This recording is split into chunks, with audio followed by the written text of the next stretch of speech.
Bismillahirrahmanirrahim. Assalamualaikum warahmatullahi wabarakatuh. Anak-anak soleh dan solihah, sebelum pembelajaran dimulai, marilah kita bersama-sama membacakan basmalah. Bismillahirrahmanirrahim.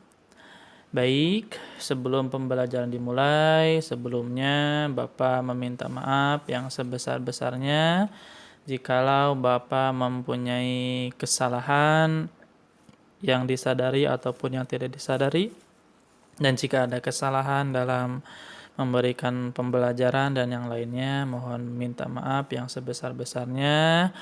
Taqabbalallahu minna wa minkum siyamana wa siyamakum ya Rahmanu ya Rahim. Semoga segala amaliyah ibadah kita diterima oleh Allah Subhanahu wa taala.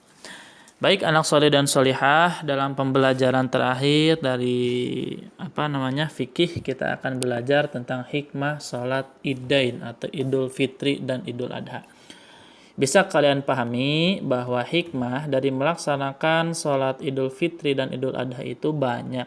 Di antaranya yang pertama, diampuni dosanya oleh Allah. Jadi seseorang yang melaksanakan salat Idul Fitri, insya Allah dosa perdosanya akan Allah ampuni.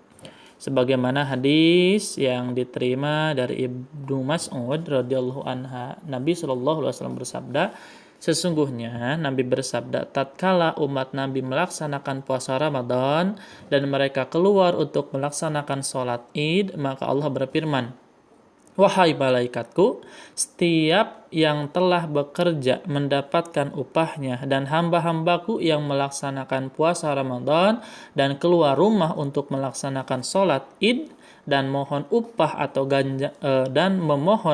atau ganjaran mereka, maka saksikanlah bahwa sesungguhnya aku telah memaafkan mereka. Maka tersuara, wahai umat Muhammad, kembalilah kalian ke rumah-rumah kalian, aku telah menggantikan keburukan kalian dengan kebaikan. Maka Allah berfirman, wahai hamba-hambaku, kalian berpuasa untukku dan berbuka untukku, maka tegaklah kalian dengan mendapat ampunanku terhadap kalian. Jadi seseorang yang melaksanakan Idul Fitri, sebelum ia berangkat Idul Fitri atau di jalan pun, Allah telah mengampuni dosa-dosanya. Semoga kita termasuk orang-orang yang diampuni Allah dosa-dosa kita, dosa-dosa orang tua kita, dan dosa-dosa kaum muslimin muslimat. Amin. Yang kedua, hikmat dari melaksanakan ibadah Id yaitu memupuk rasa persaudaraan. Jadi salat Id itu emang disunahkannya dilaksanakan secara berjamaah, dan yang kedua bisa saling mengenal. Karena ketika kita melaksanakan sholat Id, maka akan banyak tuh tetangga-tetangga kita yang jarang kita lihat karena mungkin di luar daerah atau di luar kota, ya bisa kembali ke kampung halamannya masing-masing dan melaksanakan sholat Id secara berjamaah, baik di masjid ataupun di lapangan terbuka. Jadi kita saling mengenal, oh ini anaknya ini saudara ini, jadi saling mengenal. Yang kedua, untuk menyebarkan syiar Islam, terutama sholat. Menyebarkan bahwa sholat merupakan syiar dari Islam.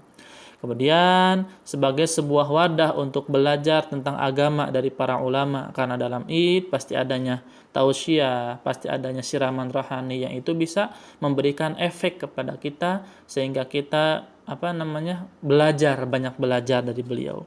Kemudian saat yang tepat untuk saling memberi semangat, menasehati antara jamaah dalam kebenaran dan kesabaran, menjaga persatuan dan kesatuan umat muslim, menanamkan persamaan derajat dalam sholat berjamaah, baik orang kaya maupun orang miskin, orang yang punya jabatan tinggi maupun rakyat jelata mempunyai kedudukan yang sama. Karena kalau sholat tidak ada istilah pangkat. Yang pertama, dia di depan, seperti itu, ya, di belakang imam. Kemudian menguatkan tali silaturahmi. Dengan berjamaah kita bisa bertemu orang dan mengetahui kondisi mereka, sehingga secara psikologis kita akan merasa lebih dekat dengan para jamaah. Hal ini dapat menguatkan rasa kasih sayang kita kepada sesama. Yang alhamdulillah sholat Id yang kita laksanakan pada tahun ini alhamdulillah bisa berjalan normal tanpa ada hambatan-hambatan. Beda dengan sholat Id yang dilaksanakan 2 tahun ke belakang, yang mana protokolnya harus sangat ketat luar biasa. Itu. Jadi banyak keutamaan yang bisa kita peroleh dari melaksanakan sholat Id. Kemudian dalam sholat Id itu kita akan membiasakan saling memaafkan sebagai pengalaman nilai-nilai sholat Id. Di antaranya ada hadis, tahukah kalian siapa orang yang bangkrut itu? Nah, mereka menjawab, orang yang bangkrut di kalangan kami adalah orang yang tidak memiliki harta. Rasul bertanya, hai para sahabat, apakah kalian tahu siapa orang yang bangkrut? Para sahabat menjawab, ya Rasul, orang yang bangkrut itu yaitu orang yang tidak mempunyai dirham, yang tidak mempunyai harta benda. Rasul berkata, sesungguhnya orang yang bangkrut dari umatku adalah orang yang datang pada hari kiamat dengan membawa pahala sholat, pahala puasa, pahala zakat, namun ia juga datang dengan membawa dosa kezaliman.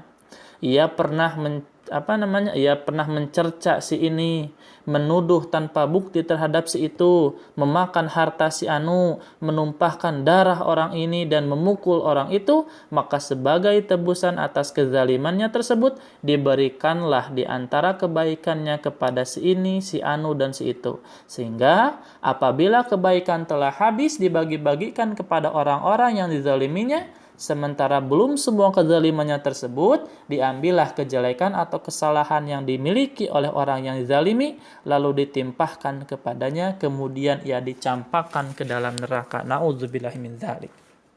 Jadi, anak-anakku sekalian, orang yang rugi, orang yang rugi dalam hadis tersebut yaitu orang yang di akhirat kelak ia membawa amaliyah puasa, ia membawa amaliyah salat, amaliyah zakat, tetapi ia juga membawa dosa kezaliman. Zalim itu menyakiti sesama, mencela, memfitnah, berdusta, menonjok, membunuh dan yang lainnya.